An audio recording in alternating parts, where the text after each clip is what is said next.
أعوذ بالله من الشيطان الرجيم.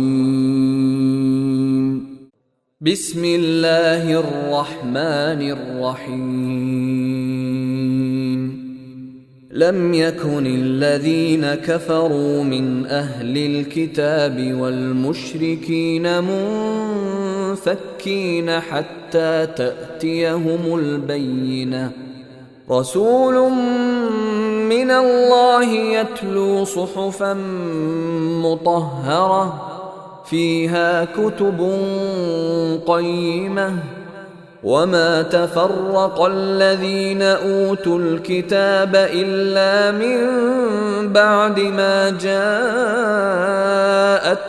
البينة وما أمروا إلا ليعبدوا الله مخلصين له الدين حنفاء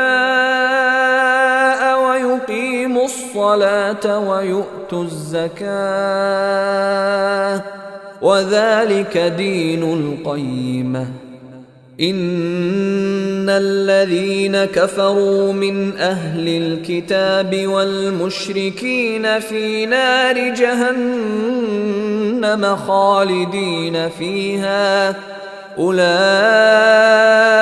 هم شر البرية. إن الذين آمنوا وعملوا الصالحات أولئك هم خير البرية. جزاؤهم